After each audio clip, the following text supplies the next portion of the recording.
Good afternoon, everybody. I hope you're all doing well. I hope you're all having a wonderful afternoon, wherever you are, or whether it's evening or morning. I hope you're having a wonderful day, and I hope life is treating you all good. Well, welcome to this football debate show. Before I get into introducing my guests, I just want to tell you about the watch along that is happening this evening at 7 p.m. We're going to be covering the RB Leipzig game, so please tune into that. That would be greatly appreciated. I think Simpy's joining for that one. I think Sam's joining for that one as well, and I think Natish, are you joining for that one, Natish, for the watch along?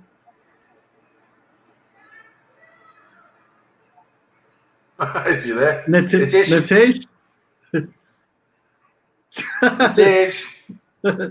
Yeah, there was an issue again. It happens with my earphones when I actually switch the StreamYard to another application, and then I can't hear anything, so I have to unplug it and plug it in again. Yeah, so I don't know yet. I'll just confirm that in some time, possibly, if I'll be available for the watch along. But let's see. I'll just give you an update on that soon. Yeah, no worries. Well, as you can see, I've got Natish and Sam with me today. Obviously, I think Simpy's working, and Kevin, I think he's decided to spend all the evening on RedTube, so we'll let him off for that one. So, Sam, how you doing, mate? How you doing? I'm good, thanks, Daniel. Thanks for having me on again, as usual. It's really nice to be on here with you, and yeah, I'm doing well, thanks. The weather here is nice, and I've already been out in the nice summer, hot weather. We've got summer here now, and yeah, really pleased, and yeah, it's going well so far. Yeah, what temperatures you got over there in Norway? Actually, this weekend now, and it was shot up to 25, 26 degrees Celsius, so it's really, really shot up now. It's really nice. Yeah, and the man with the headphone problem, Natish, how are you? Yeah, I'm good. And the headphone thing is that, as I was saying, that when I plug into another, like suppose I go to YouTube and I start a video off, it goes I can't hear anything, or when I say something, it doesn't go through to you guys. And then I unplugged it and it went on mute automatically. Anyways, yeah, I'm doing good, and I hope life is treating you well, because Arsenal won't. Yeah, big up to 15 people watching this live inside 2 minutes. That's incredible. So yeah, this is essentially a football debate show. So we're going to discuss a couple of things. And if you guys would like in the chat, if you've got any topics you'd like us to discuss, stick it down there in the chat, and yeah, I'm sure we'll get to it. So we're going to start with. We touched up, or rather, Sam and Natish touched upon it yesterday with this Liverpool debate. So, Natish, just give the viewers a run through of your side of the things. Yes, tell everyone how you're wrong. Yeah, I will get to that. What we were talking about is yesterday. Yesterday we had this discussion where I mentioned that when Alex Oxlade-Chamberlain was playing good football and Mo Salah was out of form, that like he has been in this season, Jurgen Klopp did not actually give Oxlade-Chamberlain a chance to prove himself, and things could have been different. And he was looking better than Mo Salah at that point of time. That is what I was trying to say. And Sam was disagreeing because he thinks that Salah is overall a better player, and Jurgen Klopp agrees to that. And even I was telling him that I don't disagree with that, but overall Salah has been poor this season. Okay, well, sorry, Daniel, you going to say something? No, I was going to say, Sam, do you want to come back on that?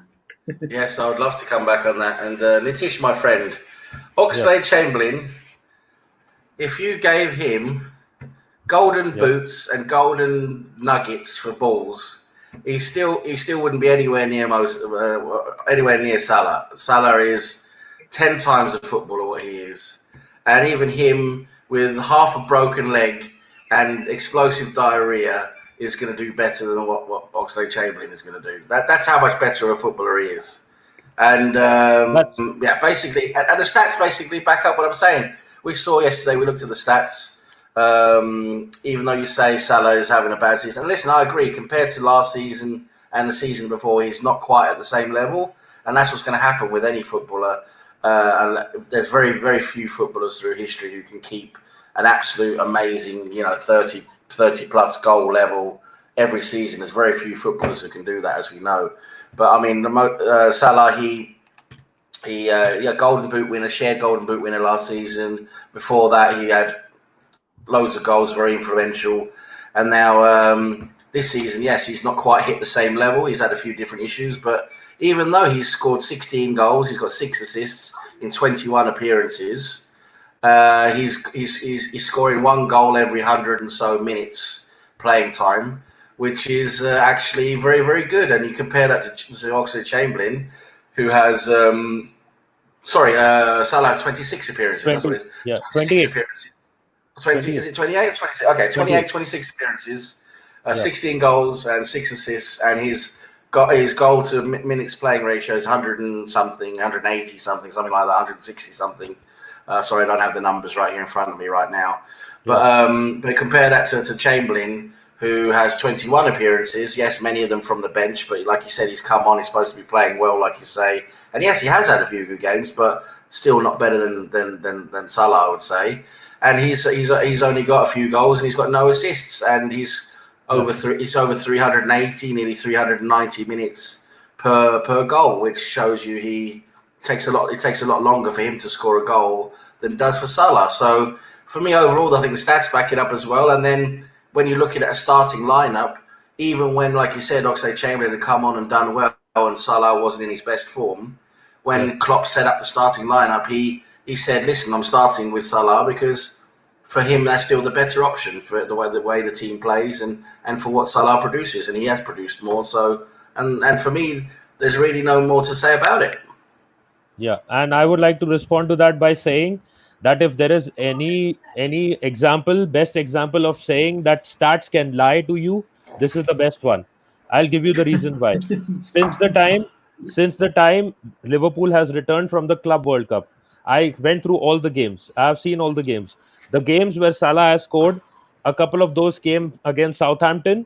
Okay, and there was 1 goal against West Ham, which was gifted to him by Fabianski. He was very poor in that game. He was very poor against Manchester United. He got a free goal at the end when Alisson played the long ball. There was no defender with him, and it was just I think it was Lindelof who finally tried to catch up with him.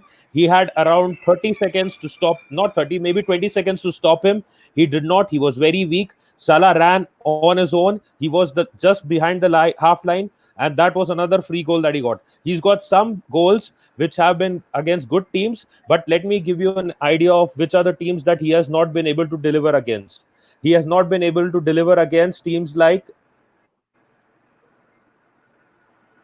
I think it's the net again. Yeah. He's not been able to deliver against teams like Chelsea in the FA Cup. He's not been able to deliver against teams like...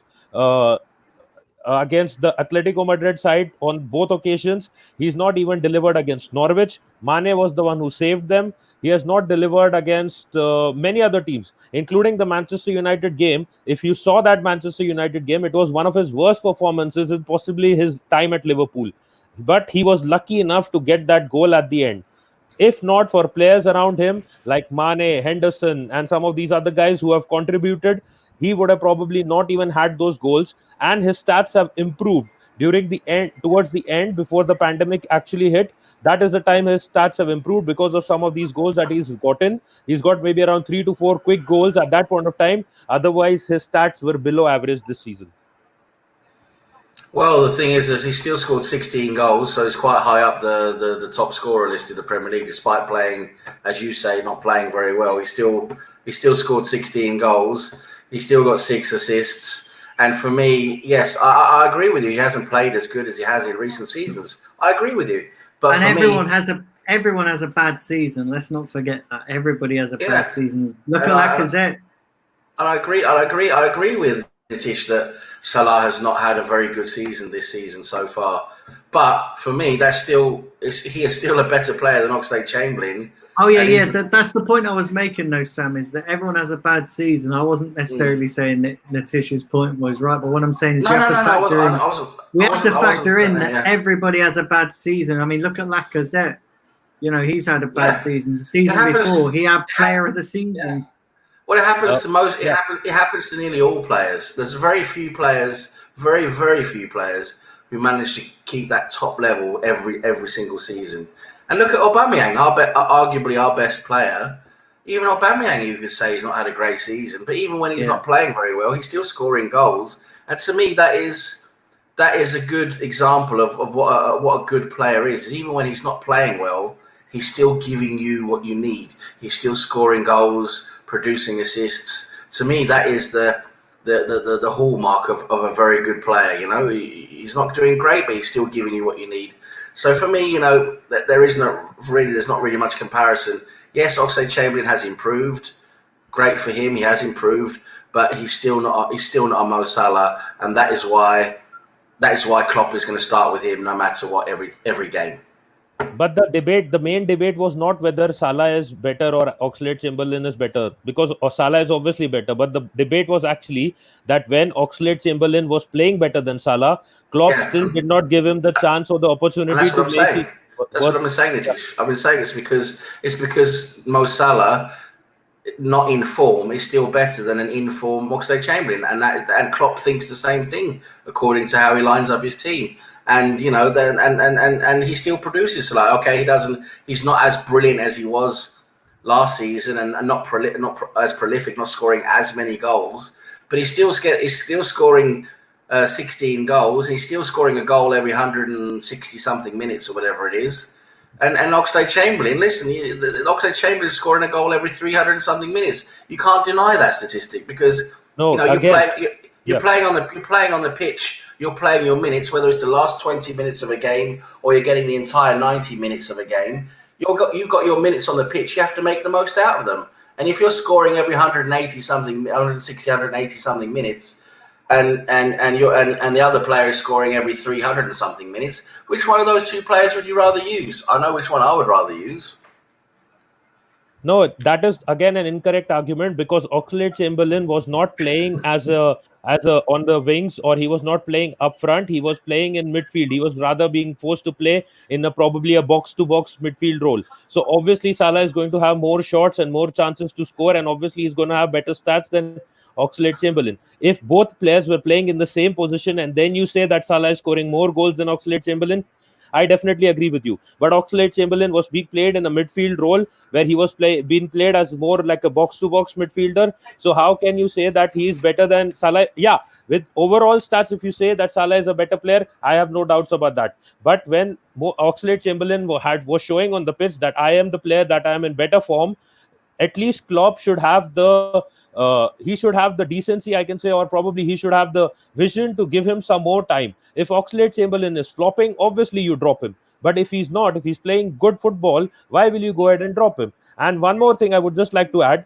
the problem is that Liverpool fans and Klopp don't want to accept that Salah can have bad games. Because this is exactly what has caused them the game against Chelsea. This has caused them the game against Atletico Madrid. This has caused them the match against Watford. They were lucky to beat Norwich. They were lucky in so many games after the Club World Cup was completed. Even in the Club World Cup, it was Roberto Firmino who saved them. Bobby Firmino has saved them. And they have won the trophy because he has scored some crucial games in the dying minutes of some games. If not for him, they would have probably come back empty-handed from the Club World Cup as well. And it would have been embarrassing for Liverpool at that point of time. Listen, all this going on about other players who scored instead of Salah and that, it's not it's not really part of this discussion. And listen, you're saying Chamberlain. He's not playing in the same position as Salah. So why are you saying Klopp should use him instead of Salah? If they're not playing in the same position, why should he be using him? That doesn't make sense, does it? Chamberlain can play in that position. Chamberlain can play in that position. You're saying they're not playing, but you're arguing that he's playing in a different position, and then you're saying he should use him instead of Salah. That makes no sense. He was playing in that position when Salah was injured.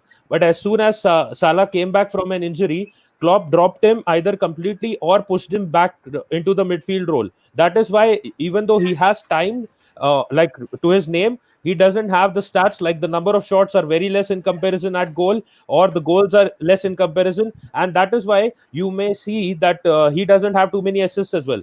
Another stat: if you look at what Salah has done this season, you will not find a single through ball stat showing in Salah's name. Chamberlain has some, maybe around 10 or some through balls that he has put forward for his teammates. Let me just But jump in. Yeah. Let me just jump in Yeah. here because listen, Salah's a striker, whereas you know, Oxlade-Chamberlain is a midfielder. So I'm not sure that argument is relevant because they're players in two different positions. You know, Oxlade-Chamberlain is an attacking midfielder. You know, a box-to-box midfielder, and also the numbers I looked at yesterday, and I really should have taken a screenshot or something and shown you. You look at the stats. Look at the stats from this season. Salah has far many more key passes. He has far many more created chances. He has done. He's literally blown Chamberlain out of the water with all those stats. Really. And when you want to go as far as the famous Ozil stats as expected assists and expected this and that, I saw he had expected assists 71. Expected assists for this season so far 71, and Oxlade-Chamberlain was down like 26 or 25 or something like that. Yeah. I mean, the guys, they're not even comparable as into what they produce on the pitch. Even if you're playing an attacking mid role, you're not playing an inside forward or a right forward.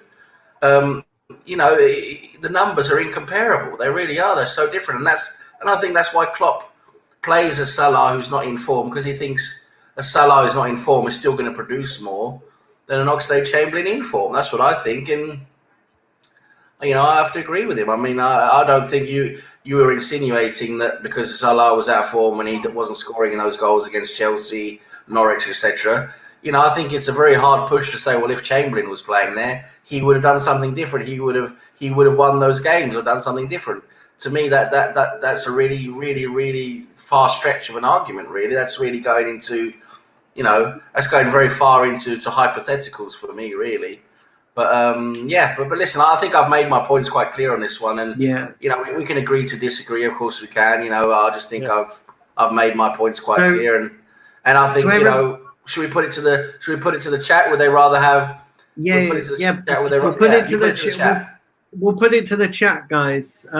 Would you rather have Salah or Oxlade-Chamberlain? So put it to the chat.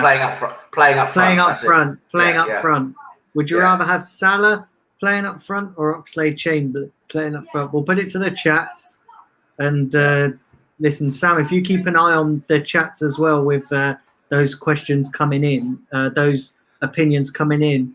I just want to I want to move on to another topic now, and Arsenal Insights has asked if we can discuss thoughts on Auba's contract, because there have been reports that are coming out saying that he's refusing every contract offer that Arsenal are putting on the table. I don't know whether you guys have seen that. I've seen a brief report earlier today, but what are your thoughts on that? Natish, I'm going to come to you first. I think then if he doesn't want to sign, it's best that we go ahead and sell him, because we are already asking a player like David Luiz to take a wage cut. So what better contract will be offered to Aubameyang? So I think if that is the case, I think we are offering him a silly contract as well, which he's not going to accept, and it's better that we consider selling him now rather than keeping him on for another year and then losing him for free. I thought that initially we would be able to re-sign him, extend his stay at Arsenal, and he would also want to do that. But I think the contract that he's getting now must be really bad, because otherwise he would have probably signed and stayed back at Arsenal. For me, it's a shame if he's rejecting the contracts. Of course, the latest news I saw today was that Arsenal offered him a 2-year deal, and it's now up to the player to decide. If he wants to sign that or not. I think I've seen a lot of people reckon he's going to sign that. That's going to be the deal he's going to go with. But if he doesn't, of course, I agree with Nitish. There has to be some kind of deadline, with the recruiting team, Raul and Adu and them. They have to. Surely there's some kind of deadline where, okay, if he's not signing the contract, then we're just going to have to move on and sell him because, we need to get some money out of him. We don't. If it's certain now he doesn't want to stay, we need to make some money out of him and not let him go for free, in my opinion.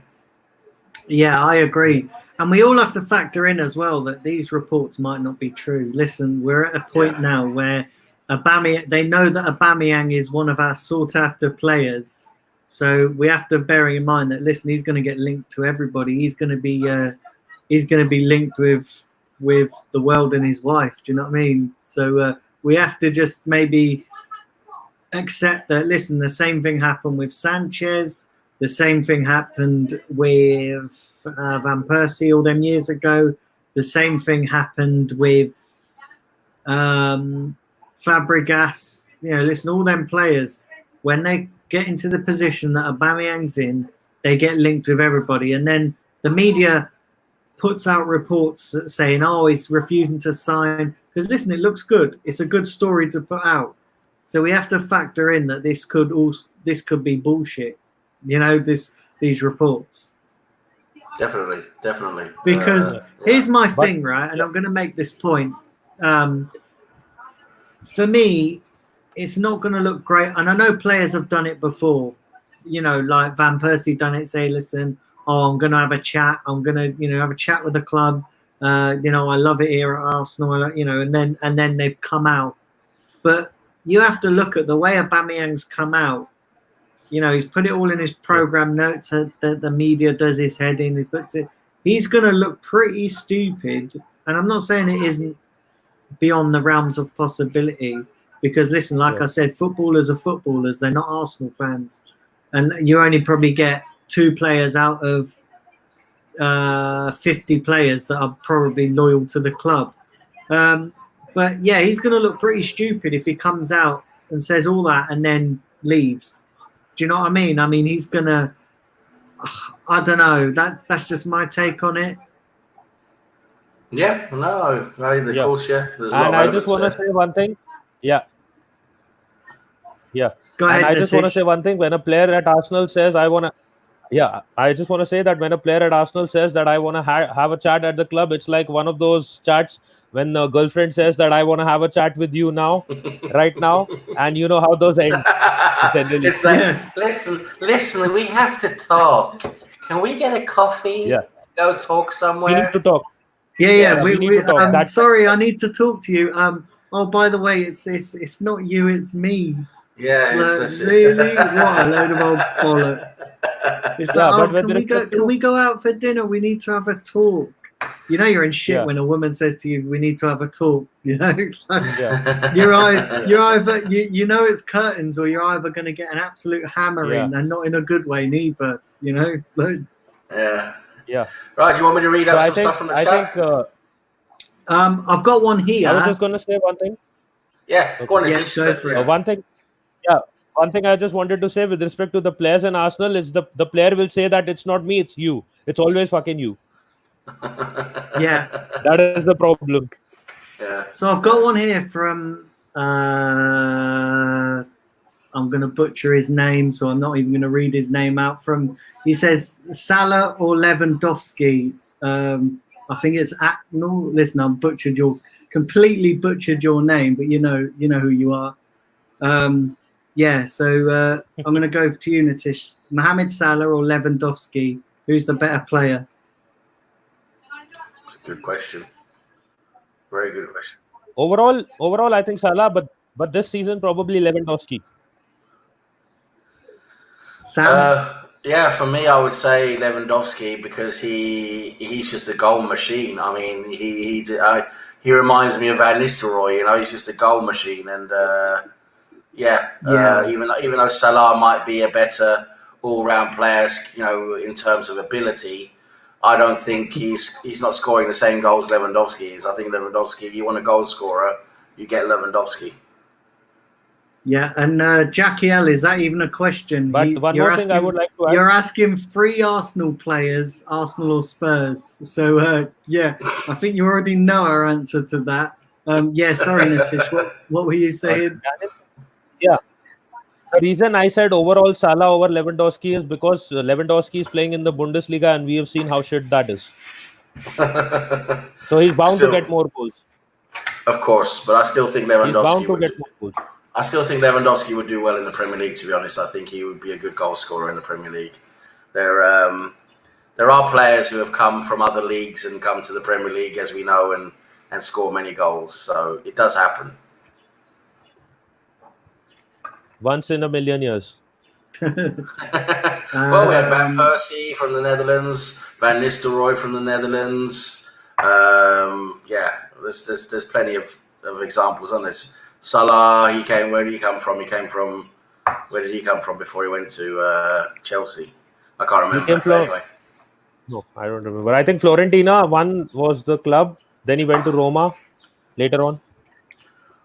Yeah, and you got so there are examples, but yeah, it's not many from Germany. That's the interesting thing. Not many Germans have come to the Premier League, have they? And done things like that. The last one I can think of is maybe Klinsmann, and he came back in the 90s for Tottenham. But yeah, Michael Ballack, maybe he was decent. Just a midfielder, wasn't he? As a midfield player, as a big, strong midfielder. So Nitish, yeah. Chadwick's asking you why you're obsessed with Oxlade-Chamberlain because he hardly ever plays for Liverpool. The point was not that. The point was the guy was playing better than Salah in those games when he was actually playing in the right position that he likes to play. And the problem with Liverpool is they don't see beyond the trio. If a player in their trio is not performing, they would still stick to that player. And eventually it has cost them the games against Atletico Madrid, their FA Cup tie against Chelsea. They weren't even able to beat the small team. I forgot the name of that team in the game before Chelsea, where they actually played out a draw and Salah and Mane and all these guys were introduced as subs. And then they left the second leg. They didn't play in the second leg again. But eventually they went through. So they have lost so many games, crucial games this season when the actual big games have come in. And Mane has been more of a savior for them. He has scored when the team has needed to score goals. So obviously, if your players are not performing, you need to not be so stubborn and you need to at times rotate a bit and try out the players who are actually in form at that point of time. If Oxlade-Chamberlain probably would have gotten a run of maybe 10 games, he could have proven us wrong. Maybe not. Maybe not. Yeah, maybe not. Grant's saying here that Oxlade-Chamberlain is overrated, and then he thinks he's bang average. That's what he's saying. I think he was very average at Arsenal, but since he's gone to Liverpool, if you have seen some of his games at that point of time when he was playing, I think it was I don't remember. I think it was one of the Champions League group stages where he played a game against I don't remember the team, but he performed really well and he scored some brilliant goals. I think a couple of brilliant goals in the Champions League at that point of time, and that is when he was on top form this season. He looked better than Salah, as I'm saying again in those games. And Salah, because Salah is out of form, not because Oxlade-Chamberlain is better than him overall, but Salah is out of form this season. And Liverpool should have given him more chances. Probably the results against Atletico Madrid could have been different as well. Maybe I think that's a big stretch to say that he would be the difference. I mean, there are 10 other players on the pitch as well. I mean, to say Oxlade-Chamberlain would be the difference is a bit of a stretch for me. But anyway, should we move on? I mean, there's a couple of things here in the chat. There's a couple of things in the chat here I'd like to highlight, if that's okay. Yeah, go for it, Sam. Listen, I'm scrolling through as well, but yeah, go for it. I see Omar. Big up Omar, who's been on here with us. Great to see you. Yeah, big up everybody in the chat. Big up Carol Chalamet, who's not been in for a while. I know you've been subscribed for a while, but yeah, you've not been in the chat for a while. So, Yep, so Omar says, Auba isn't the be-all and end-all for Arsenal Football Club. People need to stop overreacting. If he doesn't want to stay, then see you. It's as simple as that, really. And I agree, really. You know, we can't put players above the club. You know, we just have to move on. But the thing for me is Arsenal, they have to do the right thing, and that is replace important players with good players. You know, we can't keep replacing world-class players with shit players, which we've been doing for the last 10 years. That's the worrying thing with Arsenal, is we don't replace the good players with good players. That's the problem. And I saw Chadwick Moff, big up Chadwick. He says, why would any top team spend any money on Orba if they know they can get him for free next year? Another dumbass business choice from Arsenal. 2 years left on your contract, you either extend or sell. Yeah, of course, that's the whole idea of making sure you don't go beyond 2 years, and that's what they promised, didn't they? We've seen the interview with Raul and Edu saying, you know, we're not going to let contracts go below 2 years, and they're fucked up again as usual, haven't they? So yeah, it's a bit of a mess, really, isn't it? It's a bit of a mess. Yeah, everyone do fire them likes up. And, hit the like button, folks, and do subscribe as well if you are new. Don't forget, for those that have joined in late, I'm going to be doing a watch along for the Leipzig game. I believe it kicks off at 7:30. So we're going to be live on air from 7 p.m. So do stay tuned for that. Got a great panel of guests for that. Sam's joining for that. Natish is not sure. I think he's going to be, depends on whether his poster of Oxlade-Chamberlain arrives in time. So yeah, do tune in for that, and do subscribe if you're new. And if you know anybody that, if you know anybody that would love this channel and that you think they might like, do share the channel and do share the content around. That'd be greatly appreciated. Yeah, that's great. And any other questions here? Not so far, I don't think. Amar says Salah's better than Oxlade-Chamberlain. And Carol saying it's irrelevant because they're Liverpool players. Listen, Carol, the one thing I'm going to say, Carol, this is a football debate show, so we're debating anything. It's not just exclusively to Arsenal, this debate. So any topics football-wise, listen, we're all Arsenal fans, but we're all football fans as well. So, listen, it's not always going to be exclusively to Arsenal, especially these debate shows anyway. Yeah, and I just want to add one thing. Even if Mikel Arteta did, like when Mikel Arteta did not play Martinelli and he played some of the other players ahead of Martinelli, even when Martinelli was on fire, I would have said the same thing for Mikel Arteta as well. Because the thing is, even though Martinelli is just a kid, but the way he was performing in every game, you just don't drop your best players when they are on form. They're in form, and you bring back a player like Lacazette to replace him just because he has been good last season. So that was again a surprising thing, and even it cost us against Olympiacos, because Martinelli was on the bench, warming the bench, while players like Lacazette were playing those games. Yeah, and I agree completely. But that's a different. I wouldn't compare that to the Oxlade-Chamberlain Salah situation, because there's so much difference in the ability between the players. For me, Martinelli is much closer to Lacazette in terms of what he can produce and his ability. They're very close, in my opinion. But yeah, I get you. I get your point there, and I agree with in terms of playing Martinelli, keep playing him when he was playing really well. Yeah, I think, and everyone screamed for that. We wanted him to play, and we also wanted him to play down the middle, because for me, Martinelli playing down the middle, that's where he's best. We saw that he's so brilliant at getting on the end of crosses, heading the ball, shooting from anywhere around the box. Yeah. For me, he needs to be in the middle. He shouldn't be out wide. He should be in the middle. Yeah, and Chadwick makes a good point here. He said that why would any top team spend money on Aubameyang when they know that in a year's time they can get him on a free? Yeah, that's what I said. I read up that one. Yeah. It's a good did you read that one? Sorry, it's a very good point. It's a very good point Chadwick makes there, because I agree. It's like, why would any team spend 20 million on him now or whatever when they just know they can wait for a year and get him? But they'd have to be desperate. I think a desperate team who needs a striker. Yeah, there are some desperate teams like Real Madrid who need him, So that is why those are the teams kind of that will probably spend on him. But I think Inter Milan is probably happy with Alexis Sanchez, and they're going to extend his stay at Inter. I think that is what I read yesterday. That could be very So possible. I Yeah. think they will be out of the they'll be out of the race for Aubameyang soon. That is what was being posted there, and obviously Sanchez is younger than Aubameyang, so that is the reason probably as well. Yep. Yep. Yes, indeed. Yeah. Yeah, you should read Miss Malina's comment. Letitia, you're lagging more than Mertesacker on the pitch. Yeah. Bit slow there in the old reaction time. Yep. Good one. Today my internet has the Granit Xhaka bug. Granit Xhaka bug. My god. Right, so what else we got here? It's Simpy's got a good question there. Dog Shagger or Orba? Who would you prefer? Aubameyang. He said, I know who I would prefer, he said.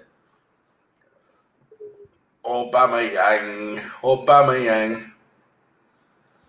I hope Daniel, you remember you have to sing the Ozil song if you lose the bet.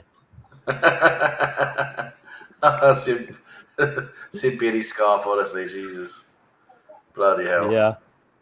You know what? I was thinking about something yesterday, and that was, what do we think about, this whole debate around that's been raging now in other parts of social media about, the Invincibles team, are they the best Arsenal team we've had in terms of ability and playing and all that? Are they the best team we've had, or are there other better Arsenal teams?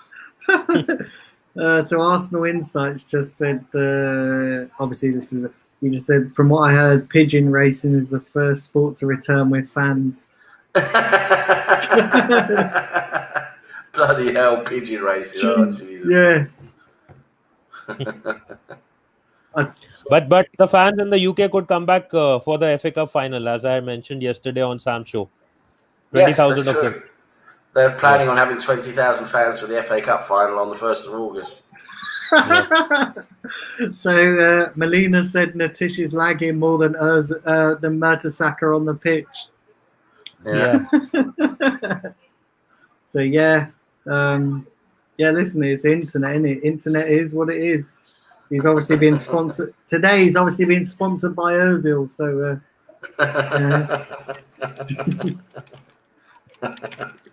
But yeah, the same thing again. I will repeat that my first comment there was for the FA Cup.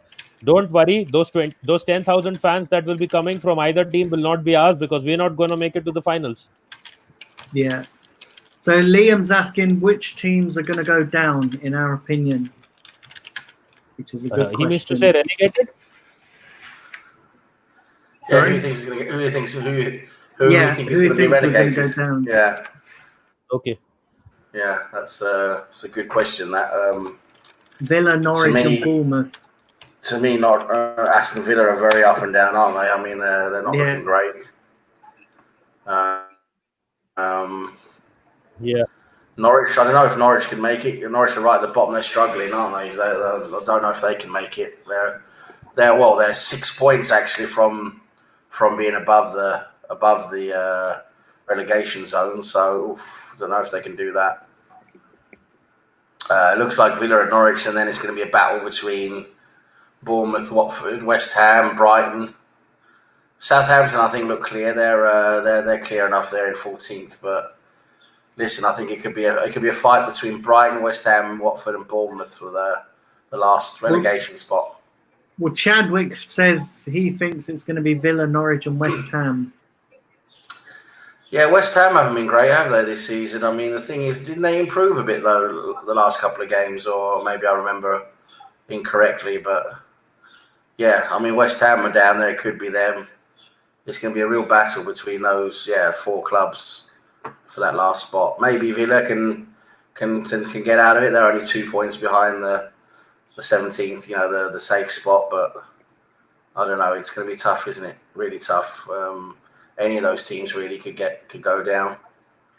It's going to be a real struggle for them. We're playing Brighton, which is not going to help. No. They're going to be fighting for survival, and we're going to play them.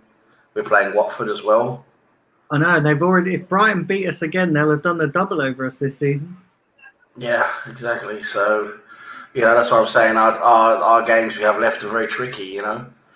We've got those teams who want to survive as well as the top teams who are good.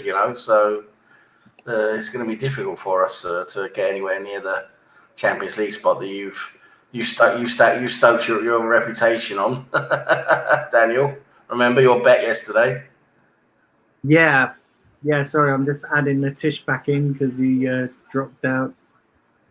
Yeah, I just mentioned the password again. So should I tell everyone what the password is to get into the chat here? What's that? What's that then? Please add me to the stream. please. Yeah. No, I was saying. Daniel said yesterday. He said something rather, I would say, bold yesterday, and made a gentleman's wager, didn't you, Daniel? You want to tell everyone about that? Yeah. So I said that if Arsenal, I think Arsenal qualify for the Champions League, and if we don't, then I've got to declare my undying love for Ozil. Not that I have any undying love for Ozil, but I said I'd do it on camera if Arsenal don't make. So that's really amazing. Yeah, make the Champions. That's pretty amazing. That's amazing. But see, we could make the Champions League though. So fifth place. Listen, fifth place is all we need potentially. Potentially, that's if potentially fifth place is all we need. I tell you, guys, I'm not. Listen, let me tell you something. We could make it. I ain't joking. We could actually make it. Okay. So, we could. Theoretically, we could, Daniel. Theoretically, of course, we can. But, it's going to be a real struggle when you look at the games and everything, Daniel, if Arsenal makes it to the Champions League next season, I will for a month name my tag as Mustafi TV. All right, then. All right, fair enough. Okay, listen, I'll tell you, you lot are going to be very surprised. Okay. So what we got here is Daniel's saying that if we don't make the Champions League, so he's so confident we're going to make the Champions League this year. I've got to do a stream where I literally declare my undying love for Ozil. So come on, Arsenal, please make the fucking Champions League, because I don't want to have to make that video. So please make the fucking Champions League. And if Arsenal do make the Champions League, then Nitish is going to change his name tag there to Mustafi FC. Yeah. And if you want, I'll also do a video on my undying love for Mustafi. Wow, that's a good one. So big up to 13 people watching live. That's great. Hit the like button, folks. Hit the like button. Do hit the like button, and if you're new to the channel, hit the subscribe as well. That'd be greatly appreciated. For anybody who's joined late as well, don't forget the watch along this evening. Starting at 7 p.m. We're probably going to take you right through till the end of the game, which is probably about 10 p.m. You know how the watch alongs go.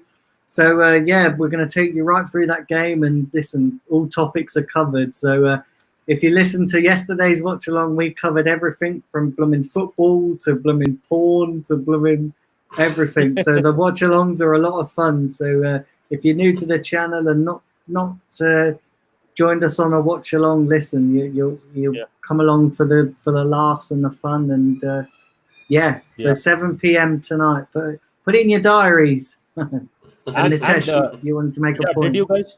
Yeah, I wanted to make a point. You can always be sarcastic while expressing your love, so no need to worry about that, about Ozil. And one more thing I just wanted to say. Did you guys, any one of you actually count that Watford will be relegated this season? Yes, I said they possibly could, because they're right down there. They are right down there. And some of their players are saying that they don't want to play. So possibly, I think Watford is one of the favorites, and it could benefit Arsenal, because we could probably get players like Doucouré from them once they do get relegated. And Yes. since you guys also mentioned your three, I think the other two will be Norwich, and possibly, I think the last one maybe will be Aston Villa, as you guys also said. Yeah. Yeah, most likely. But Yeah. what's exciting. What's exciting there is you got Brighton, West Ham, Watford, Bournemouth, and Aston Villa there who Yeah. are all fighting for survival. You know, it could be any of those teams that go down together with Norwich. Yeah. I think. And Villa has one game in hand, if you see. Yeah, they're playing that against Sheffield United, aren't they? Sheffield United are a good team, so that'll be interesting to see. Yeah. What we got in the It will be chats, better for guys? us. What have we got in the chats? What are people saying? Just loads of big ups, and Omar says if we make a Champions League, I will make a video. Yeah, go ahead, Omar, you got to do that. Omar, mate, you should make a video even if Arsenal don't make the Champions League. And Chadwick Moff says Daniel wants Bournemouth to go down because he hates their shit ground. I do want Bournemouth to go down, and yeah, listen, their ground, they have got a shit ground. Do you know what? If Mustafi had his own football ground, it would be Bournemouth's because it is shit. It is. Have you ever been to Bournemouth, Sam? No, I've never been to their ground. No, so you've never been to their ground because let me tell you, right? I don't think I missed anything. We'll put it this way, right? Their ground is the worst ground to go to for disabled fans. It's the worst ground to go to for any fans because they have this little concourse area where it's, you know, you couldn't even swing a cat in. The staff and the stewards are miserable and rude. And every time I've been to Bournemouth, and I've been twice this season, Boxing Day and when we played them in the cup, and it rained.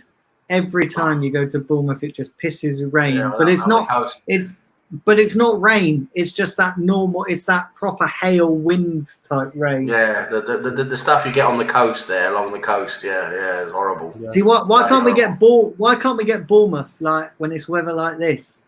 You know, that would be nice. Go down to the seaside, have a flake, 99p flake. Yeah. The only thing that it doesn't rain is goals and points for them. Yeah, that's definitely for sure. You're a bit optimistic with a 99p flake because you can't get anything these days for 99p. They still called it though. That's what they still call it. They call it the 99p flake, but it's like £3 now, isn't it? 99p flake, which is about £1.20. You know, it's like £3 now, something, isn't it? Really, something like that. Arsenal Insights, big up yourself. He's saying we may have a chance against Sheffield United without fans. Yep, it's highly possible. They've got I think we got a chance. We got a chance at anybody without fans. Arsenal Insights reckons. He also reckons that. He's saying, in his opinion, that Brighton are going to be going down. He thinks Brighton going down. Yeah, could happen. They're down there. Yeah. We've got some new people in the chat. We've got a guy called Milky Bar Simps. I don't know who that is, but he says big up Sam Greenwood. Thank you for that, Milky Bar Kid. I'll call you Milky Bar Kid. Yep, thanks for that. Milky Bar Kid. Milky Bar Simps. Arsenal Insight says worst away fans, Burnley, in his opinion. Don't know. Don't really know much about that, to be honest. I don't go to those. I'd say the worst. Well, I'd say I don't know. Worst away fans. Probably Tottenham fans. yeah, Tottenham fans. Tottenham are the worst in everything. Tottenham are the worst in everything. Do you know, it's funny, right? And I talk to a lot of stewards, obviously, going to the games. I have to get assistance from a lot of them. And they always say the same thing when I say to you, so do you love it when fans come? They always say, yeah, we love it, but we just hate it when Tottenham comes because all their fans are rioters and all they do is cause trouble. And so, yeah, that's every single ground I go to. They all say the same thing. And not just teams in London. You got Liverpool saying it. They say it up at Goodison Park. They say it up at Manchester. Every team says it. Every team steward always says the same thing. That means it must be true then. So Liam Dane, Liam David, Can't- mate, sort them out, will you? Sort out your team, mate. Sort them out. Yeah. Is there any other topics you want to cover, Daniel? So Melina yeah, has a question. Yeah. what's go ahead, Melina's man. question? Go on. What's Melina's question? Well, it's Melina's What are your thoughts? What are your thoughts on if Oba does not sign the contract that was offered to him today? I think we pretty much said it for a I while. think haven't we we? said it. Listen, Yeah. if he doesn't sign, he's got to go. Yeah, that's it. We've got to sell him. We're going to have to sell him this summer. If he doesn't want to sign a contract this summer, we've got to sell him. Yes, my I would thought- rather sell. I would rather sell him for 35 million than nothing, Yeah. because it's 35 million's better than nothing. That's money we can use on other players that we need, Hey, definitely. 35 million could go towards getting Party, and then we only Yeah. Exactly. need another 13 to 40 million, because his buyout clause is what, 33 million or something. It's got a Yeah. buyout clause of 43 million. Something like that. So isn't we it? only need, 45. So if we get 35, you think we only need to maybe sell Mkhitaryan for like 14 million or something. Jobs are good, and there you go. Yeah.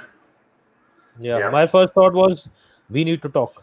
Exactly that we said. And yeah. yeah. And, Is that and- yeah, definitely. The famous. We need to talk. We need to talk when Yeah. you get home. Okay. Yeah. yeah. So that is the first reaction that we have. I have with respect to if Aubameyang does not sign this contract. But then the problem will be, where will we find a striker to actually buy if Aubameyang leaves? Because Icardi is gone now, and Inter Milan isn't interested. So I don't think there is going to be any kind of swap deal with Inter happening. We can obviously get a midfielder with the Aubameyang money, but then we actually need to also get a striker in, because as you guys are confident Lacazette isn't good enough based on the fact that you want him gone. So then we can't do without a striker. We can't rely on a Martinelli, because when the same thing was said that he's too young and he hasn't been injured yet, like a real injury. We don't know how that could happen. If he has his first proper injury at Arsenal, he could be gone forever, like many of our players are. So we just know he's going to. We just know he's going to get injured as well, because it happens to all our good players, doesn't it? And not just that, he puts in a lot of extra effort as well. Even I saw one game, I think, where we had already won the game, and he didn't need to put a lot of extra effort and like close down balls, because we had already won that game, but he was still doing the same till the 90th minute. I appreciate it in some teams. Obviously, some players don't do that for Arsenal, but then overdoing it at Arsenal is a very big risk, because if you get injured, the entire team will fall like cards.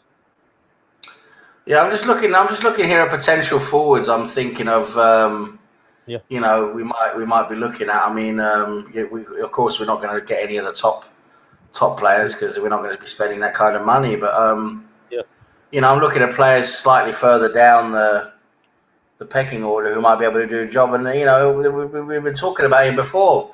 Maybe a Jimenez from Wolves. Maybe he could do a job, even though he's 29. I think maybe he could. I think Jimenez. I just can't see us spending 60 odd million on Jimenez. No, his value at the moment, according to Transfer Markt, his value at the moment, and all the values, by the way, have been adjusted now for what they think is realistic now, because of the situation everyone's in. Yeah. They've got him down at about 40 million now. He's gone down to. But even Senna wouldn't pay 40 million for him. And we've got I'm looking here, the same price tag. Who I might think is who I would like to go for. It might be slightly, well, just as realistic. I'd like to see Moussa Dembélé from Lyon. He's been looking quite good. Or maybe we could give him a chance. You know, he's in the same price category. He's only 23. But we need to remember he's a League One striker, so don't expect him to be the next Thierry Henry. No, but you know, we're looking at realistic. I'm thinking of realistic targets here. You know, let's face it. We're not getting, you know, we're not buying Harry Kane from Spurs. We're not buying Lukaku from Inter Milan. We're not buying Martinez, are we, from Inter Milan? We're not buying Timo Werner. We're not buying Gabriel Jesus from Man City. We're definitely not buying Lewandowski from Bayern Munich. You know, so we have to look further down the list. You know. And I have a debate topic, but I will not make a remark. First, Daniel wanted to say something. So, Daniel, we can have your question, and then I'll make a controversial remark, and we'll go on for another half an hour probably after that.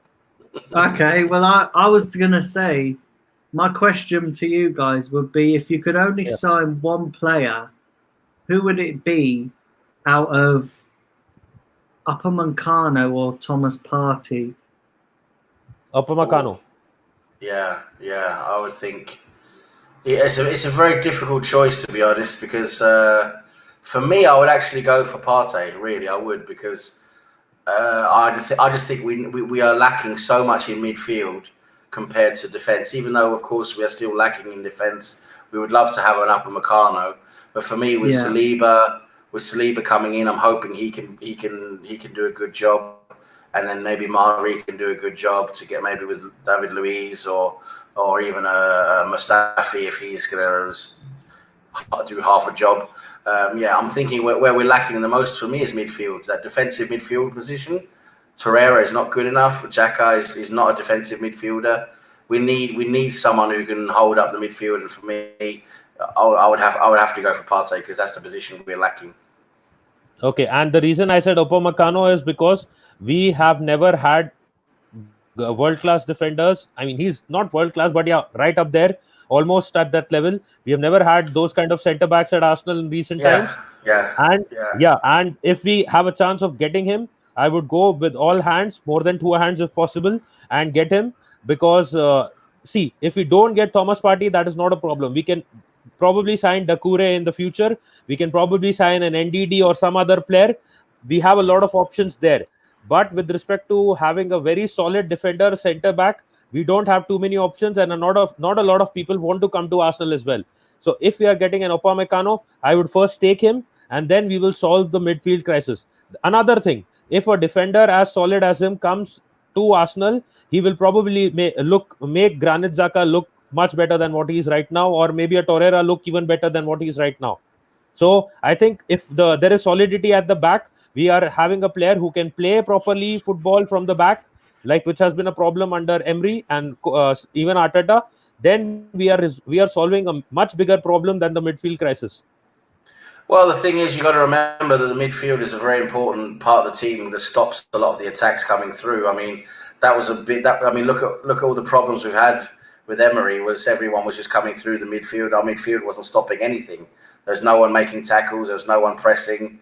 So the midfield. I mean, people were coming through the midfield just so easily, and we were getting 30 plus shots against us every game, and that's why we were losing games and only drawing games, because the midfield was just exposing everything, and then you come straight to the attack. And even with an Upamecano and Saliba, which I agree with you, I would love seeing Upamecano with Saliba in our central defence, because that would be amazing. I mean, those two together could potentially be the next Van Dijk and Gomez pairing. I mean, they could potentially be really good. And I must agree with people in the chat saying the same thing. If you've got no one to hold back the attack coming through midfield, they're going to be put under so much pressure. You can only withstand so much pressure. You have to have a midfield that works together in defence, with the defensive line to help stop players coming through. You have to do your part in midfield as well, break up play in midfield, stop play in midfield to be able to help the defence, and that creates a better attack as well, because if you're breaking up play in midfield, it's a shorter way up to attack, isn't it? To counter attack. So the midfield for me is the most important for us at Arsenal, because for us that is the big gaping hole in our team is the midfield, because we've got no one there who's good enough to hold up the midfield.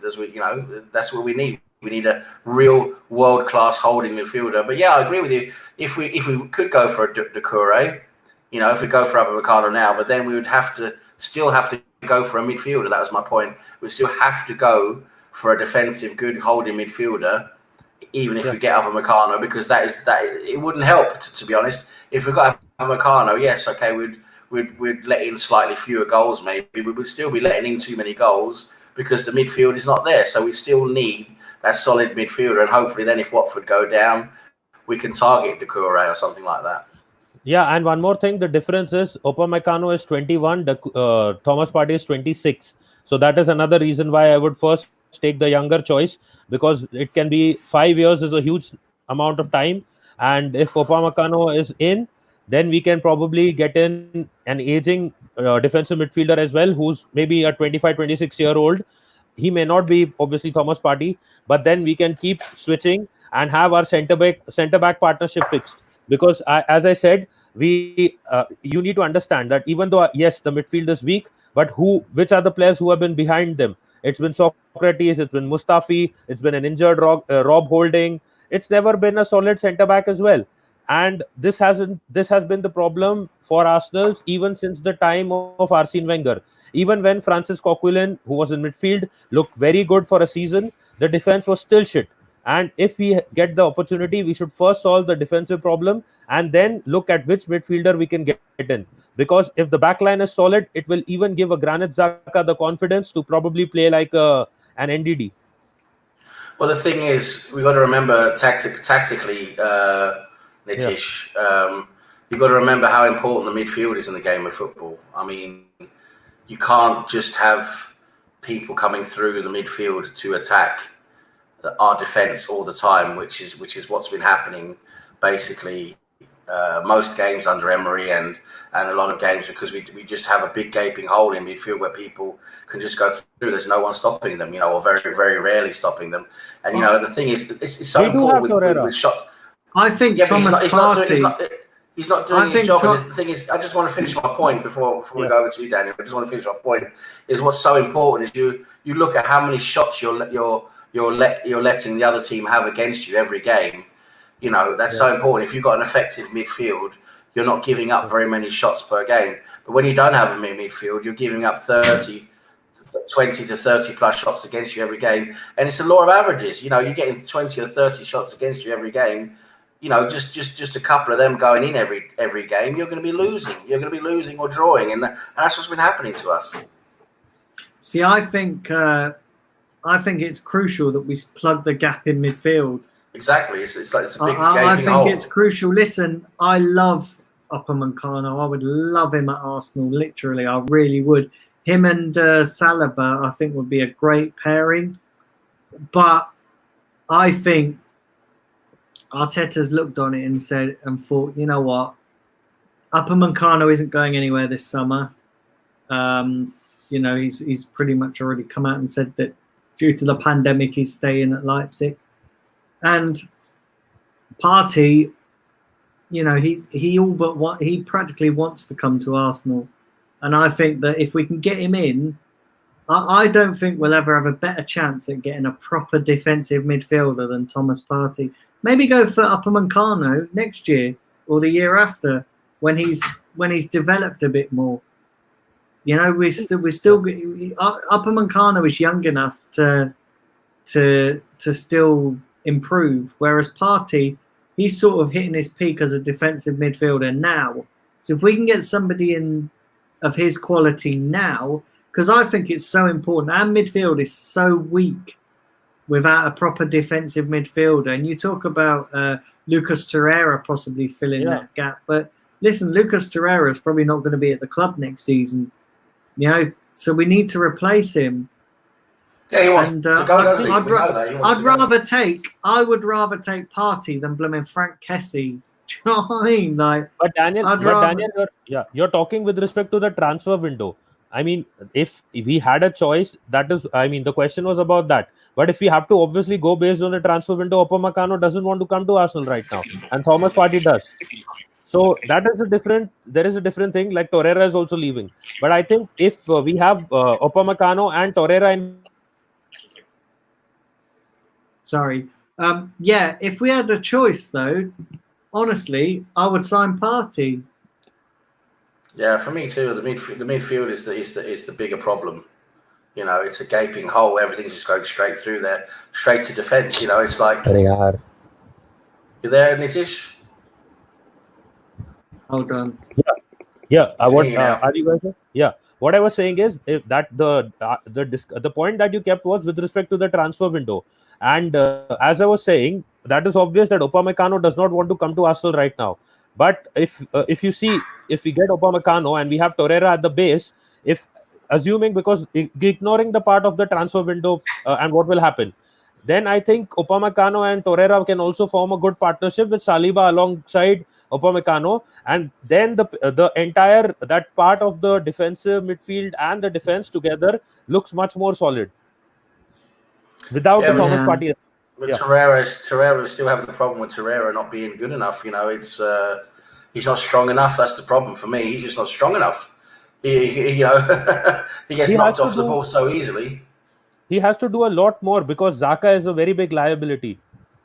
Yes, I'm saying that's why if we're choosing between Partey and Upamecano, for me we need Partey much more than we need Upamecano. For me, that is really clear. That's if we're choosing between those two, then Partey is what we need. We need him more than what we need in Upamecano. And who would be the second player you would play alongside him? Second player? What do you mean in midfield? Partey. Yeah, alongside Partey. Partey, you can play Guendouzi, you can play Xhaka, maybe even. You could do that as well. There are options there, of course. And then in attacking midfield, we'd like to bring in someone else for attacking midfield as well. But I think even a Smith Rowe would do well there. I think together with them. I'm wondering if Arteta would like to have the midfield of Partey,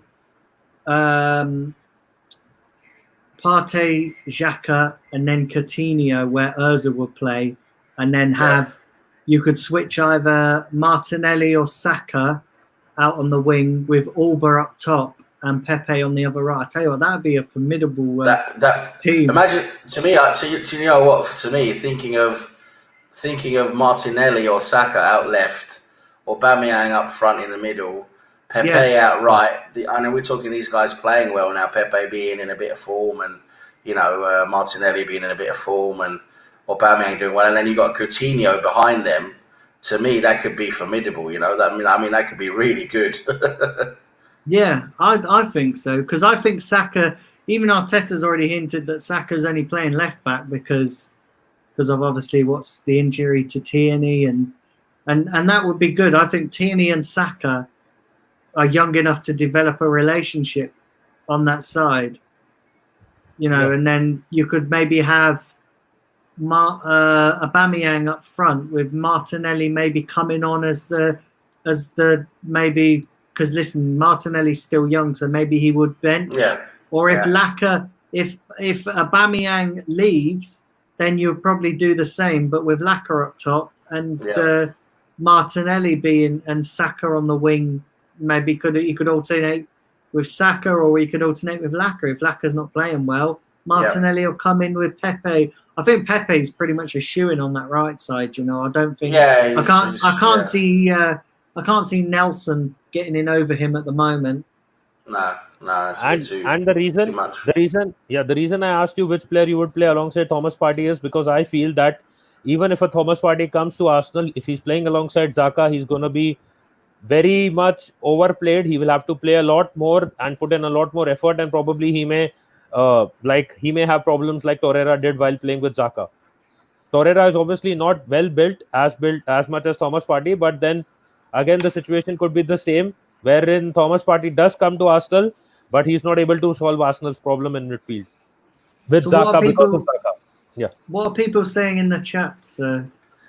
Simply says Coutinho talks are dead according to reports today. Chadwick Moffat saying Coutinho is shit. Sorry, but he can't even make the bench at Bayern Munich or Barcelona. So not many fans of Coutinho in the chat. Aubameyang refusing to sign a contract, so consider him gone. Yeah, I think everyone's sort of resigning now to the fact that Aubameyang will most likely be going. They can't really see him signing contract. So we've got some challenges this transfer window, don't we, folks? We do. We have some challenges. Torreira wants to go. Aubameyang most likely is going to go. Lacazette could be going. Yeah. David Luiz, it looks like he's staying, but he could be going. Yeah. You know what the funny part is? People will say now that Coutinho is shit. He can't make it to the Bayern team. He's on the bench. But then if these same people say that we should sign Mario Götze, then what are they talking about? Yeah, that's true. I haven't seen any of these guys talk about Götze, but yeah, it's the same My thing is with Coutinho, and I've said this. Yeah. Everyone's saying he's shit because he can't make Bayern and he can't get into Barcelona's team. Here's my thing, right?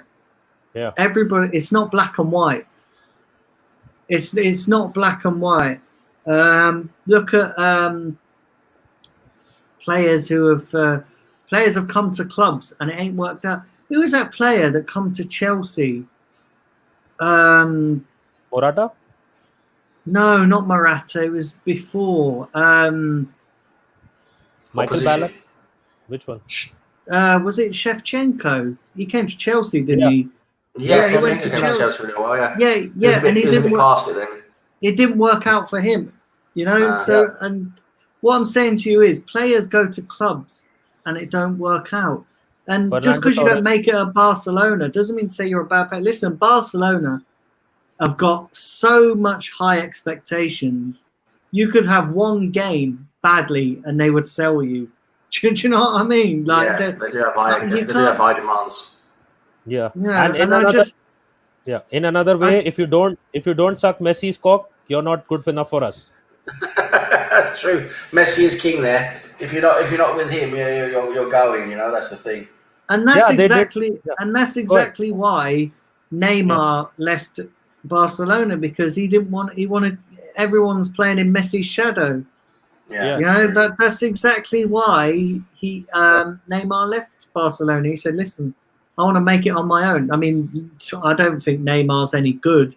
I think Neymar's highly overrated, you know, but I'm just saying, like, with Coutinho, listen, he done it all right at Liverpool, didn't he? When he was at Liverpool, Liverpool fans will probably turn around and say, oh yeah, he's shit now.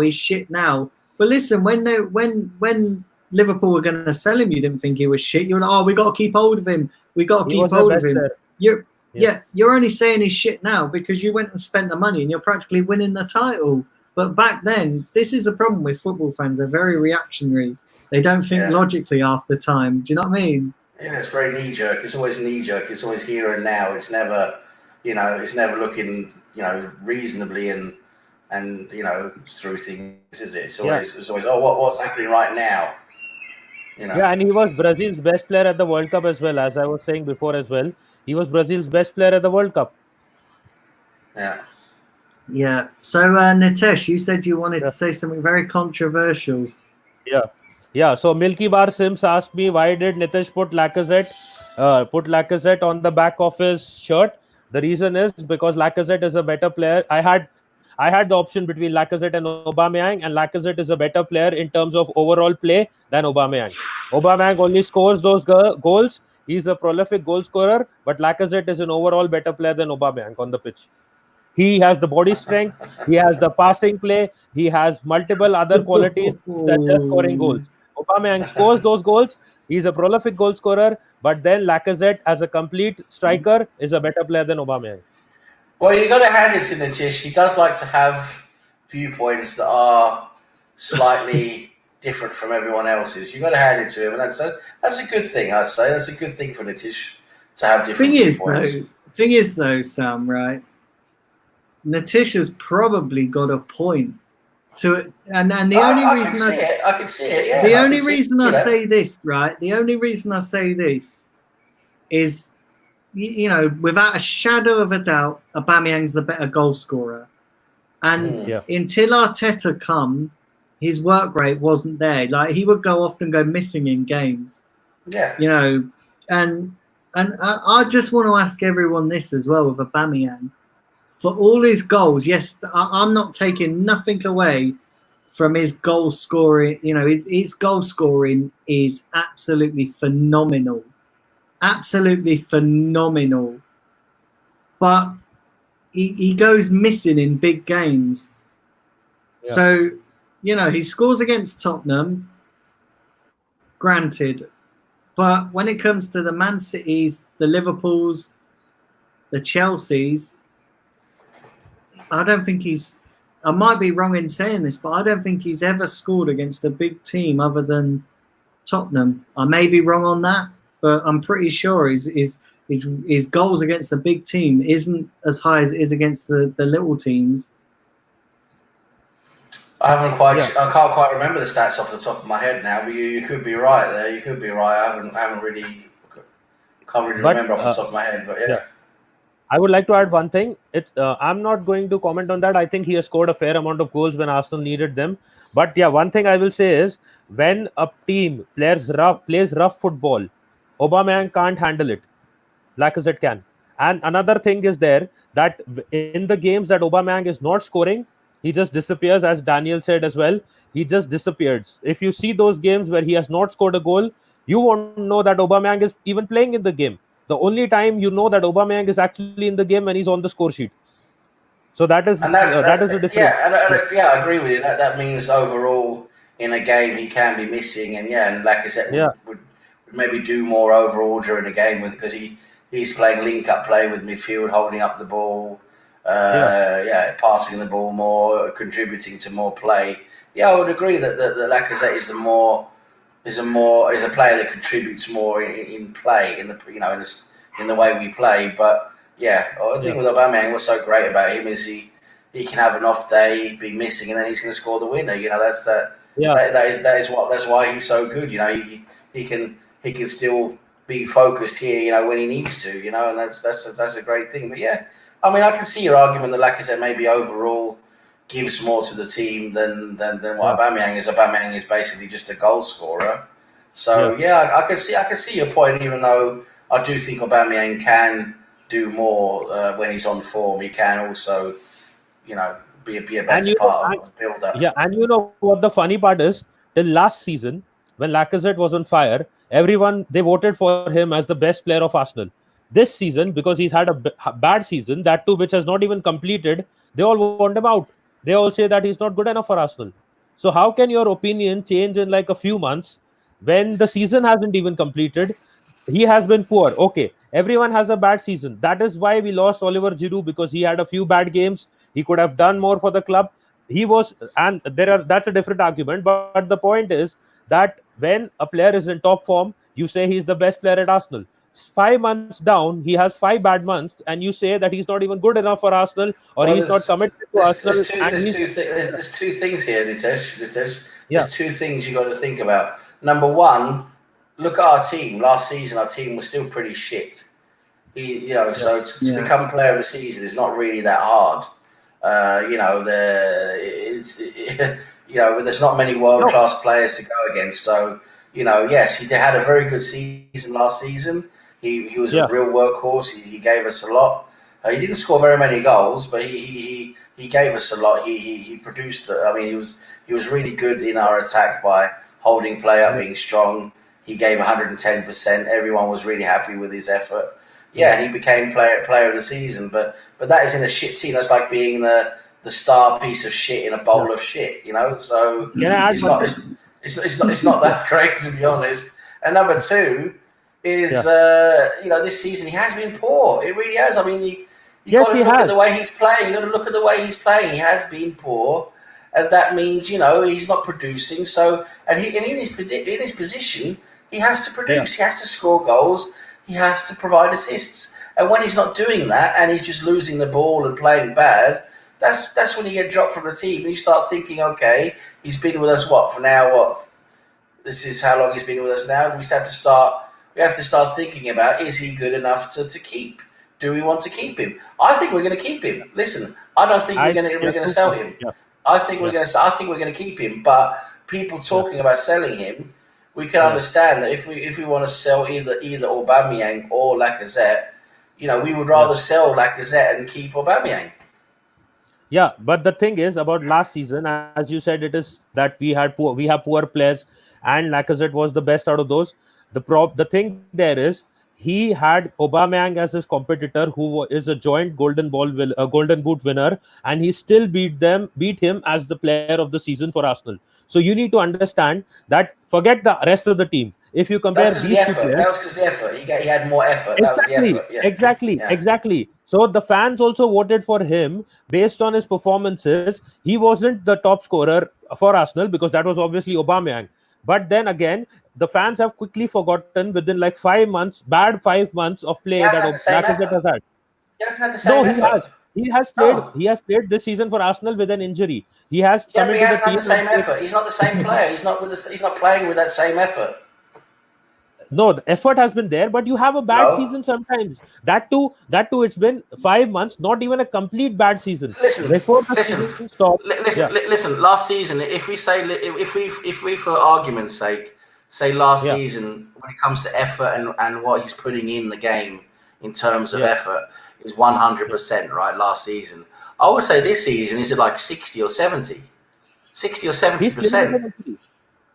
So He's played you with know, an injury as well. so when you're at 60 or 70% and you're not producing anything, that's when people start asking questions. Is he good enough? Do we need to keep him? Yeah. You know, that's the thing. And even if he's playing with an injury, well, then he shouldn't be playing with an injury. Why is that an excuse? If you're playing with an It injury, was don't the play with an manager. injury. Don't The play with an manager injury. We who should play with we should play with a Reece Nelson or play with a Martinelli or play with whoever. We should not be playing with Lacazette then if he's injured. And also, Lacazette has never ever scored. His record away from home is worse Yeah, that's than another Arsenal. thing. That's another thing. You talk about players in individual games not performing. Lacazette, he doesn't score in away games. He goes completely missing. Can I ask you one Yeah. question then to counter that? Then why aren't the Liverpool fans turning on Roberto Firmino? Why aren't the talking about Chelsea Liverpool. fans? We're No, talking I'm saying about why aren't the Chelsea fans turning on Oliver Giroud? Why aren't the players of why aren't the French players turning on Oliver Giroud when he's not scoring goals but he's linking up and he's putting a shift? Why are they not turning on their players? Because they know that you can have a bad tournament or a bad season does not mean that your commitment needs to be challenged or we need to say that you are not focused or committed to Arsenal. He is having a bad season. That too, not a bad complete season, just 5 months bad that he had. But even in those 5 months, he has scored quite a lot of goals. He's got some assists as well. So why are they so after him that he is no more committed to the cause? Because he's nowhere near at the level we expect from him. You got to remember we have expectations. That we have expectations from him. You know, and last season, even though he didn't score as many as we'd like to have seen, he had that effort there, and that's why he got voted ahead of Aubameyang, because he had that amazing effort. He was always giving 110%. But now this season, he's not doing that. Okay, you're saying he's partly injured and things like that. Okay, he shouldn't even be playing if he's injured. But then okay, so but still, you can only judge him by how he's playing. And what he's playing now, he's giving 60-70% of what he used to. He's not scoring many goals. He's not providing many assists. When he plays away games, he's consistently poor. He never scores in away games. And, you know, this guy's supposed to be a top-level striker we bought from Lyon, who's supposed to be, you know, a prolific striker. And he's just never delivered on that. He just hasn't. So I can understand. Listen, I want to keep him. Because for me, I think we need to keep him and give him more of a chance. I'm fine with that. But I can understand. My point is, I can understand how many fans are very disappointed in him and want to sell him. They would like to sell him and use that money for maybe a midfielder or maybe bring in another striker, see how that works. But yeah, I can understand why Arsenal fans want to sell him. I really can. I'd like to keep him. I'd like to keep him, Yeah. but if Atletico said you can have Partey and we'll take Lacazette, I'll go for it because Partey is more consistent than Lacazette. Lacazette, we could probably do without Lacazette. You know, potentially if Aubameyang leaves, yeah, we're going to be maybe a bit short in the striker department, but we've got Martinelli, you know, we've got Nketiah who could possibly develop.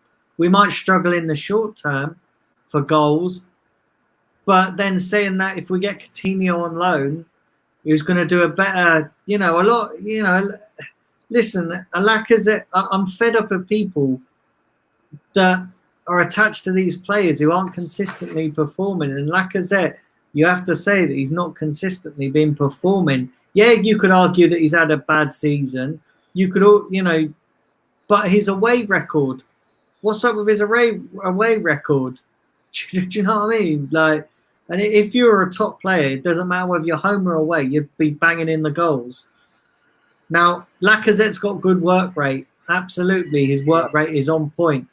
But his away record is poor. And for a team that struggles away from home, you can't have that poor away record. See, that's where you add another striker. That's what you do. You don't get rid of the striker who's performing and has performed in the past as well. That is last year.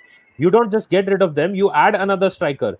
That is the problem. I'll give you the example of Giroud as well.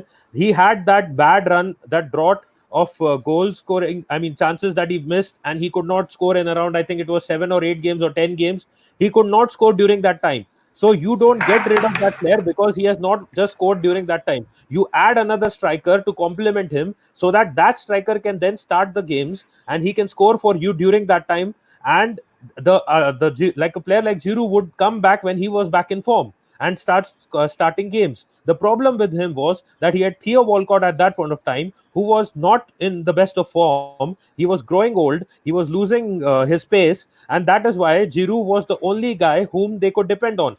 I think even Walcott was injured for a year and a half, and still they did not get another striker. And Wenger said that we don't have the money to get another striker. So that is what, again, with Lacazette. Lacazette is having a bad time. So you need to get in Martinelli and Aubameyang. And when Lacazette will return to form, like he was towards the end before the pandemic hit, you would bring him back into the team. So that is what you do. You just don't throw away players because they're having a bad few months.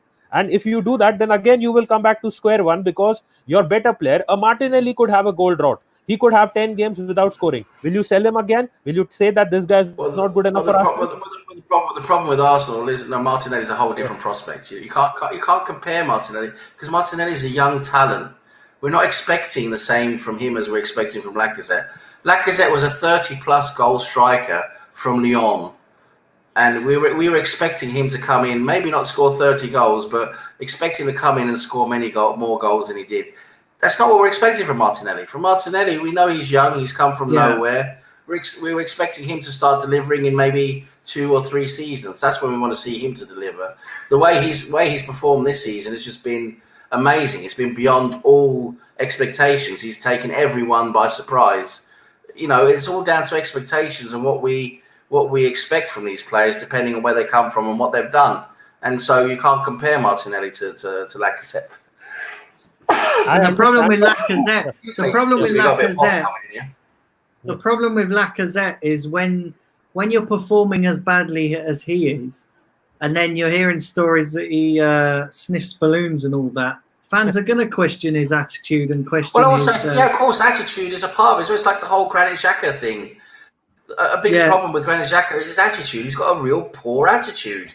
You could see that the way he reacted to everything, what happened, and he's got a very poor attitude. And the same with Lacazette. Lacazette has got a poor attitude.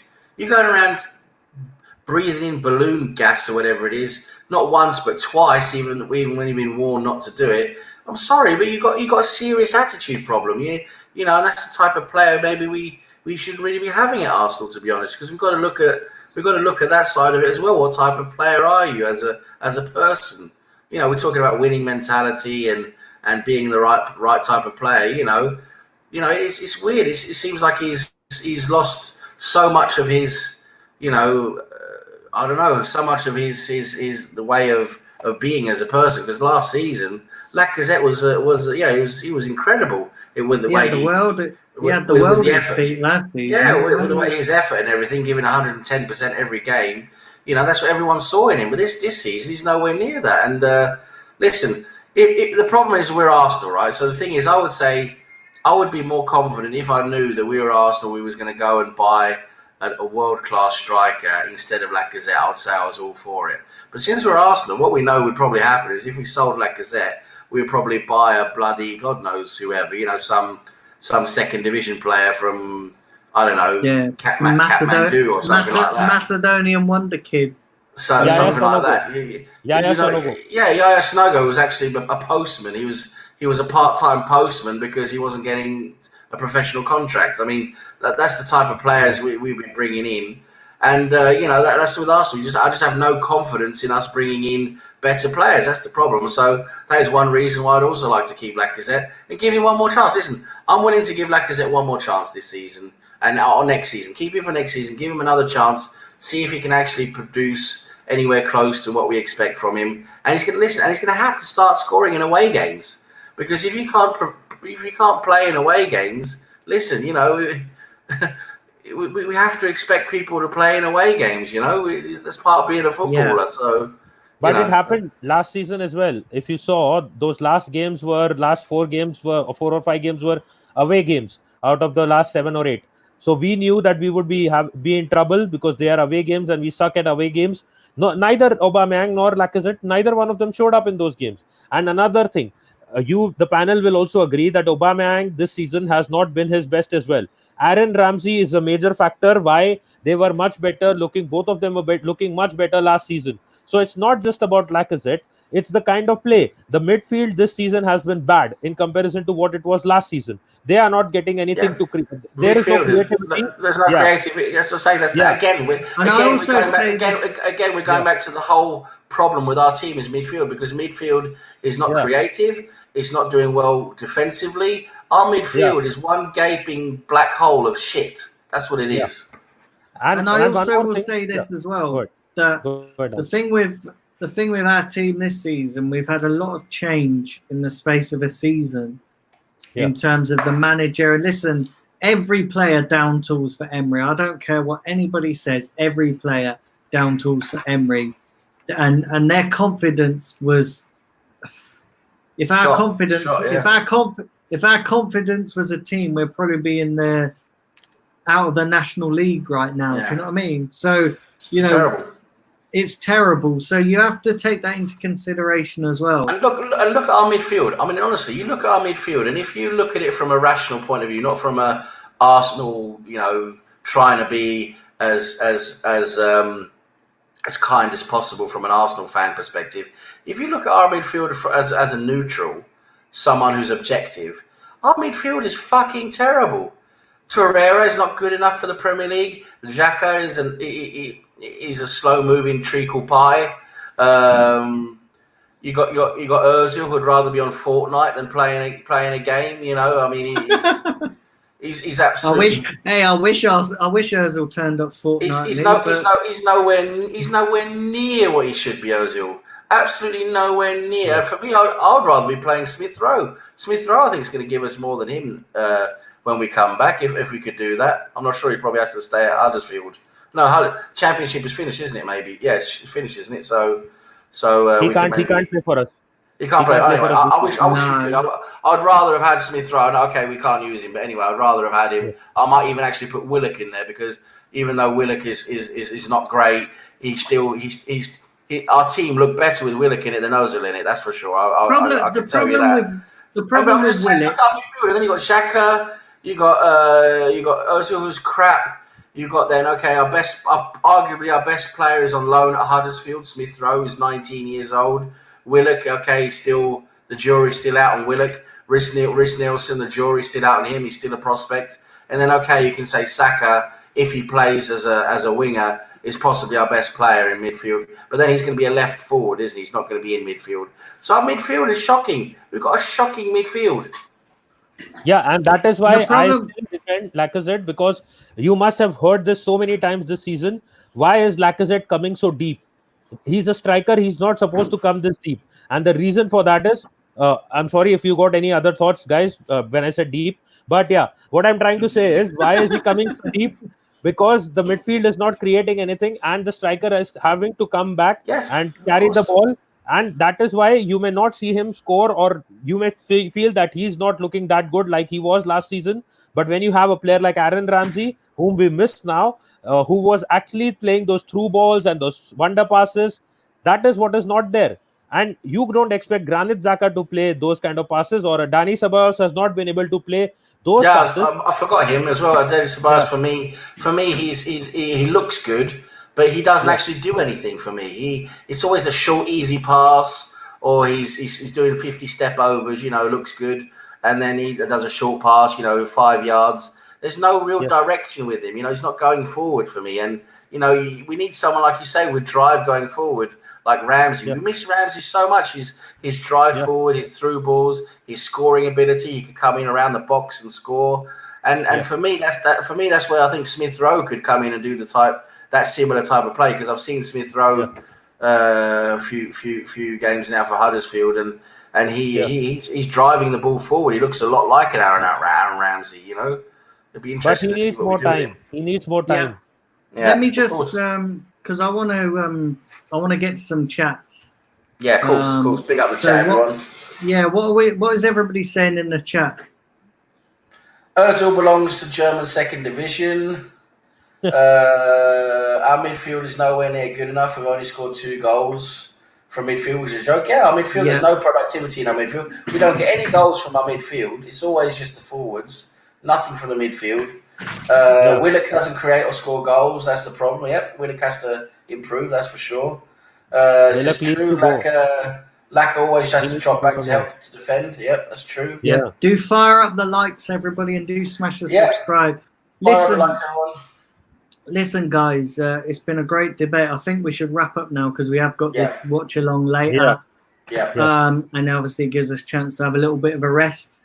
But yeah, guys, for anybody who's tuned in late, do check out the watch along. We're going to be doing a watch along for the Leipzig game. They kick off at 7:30 UK time. So we're going to be on air from 7 o'clock UK time. So be sure to tune into that. Share the channel, share the content, like and subscribe. I'd really appreciate that too. Sam, just tell everybody where they can find your channel. Yes, thanks a lot, Daniel, for having me on again. It's been a real pleasure as always. It's always fun to be on here with you guys. My channel is Sam Greenwood TV on YouTube. Please go in and have a look and subscribe. I will be producing more content as we go along. I'll be doing the debates as well, I think, and but I'll be doing late night chats where we discuss Arsenal and football in general and anything else going on in general that's worth talking about. I'll also be interacting with the chat, getting questions and interacting with what you think, getting your ideas, and also I'll be doing some quizzes here and there to supplement the other quizzes we've been doing. And on Twitter, if you can follow me on Twitter as well, I put some stuff out there. I'm at 1980_Greenwood. Be great if you give me a follow there, and I'll follow you back. We help each other out. And it's been great to see you guys participate in the chat today. It's great as always. Nice to see you guys, and thanks for being here with us. And I hope you guys have a great evening and join us. You have to join us tonight for the watch along. We always have fun on the watch alongs. Yeah, and Natish, just tell everybody where they can find your page.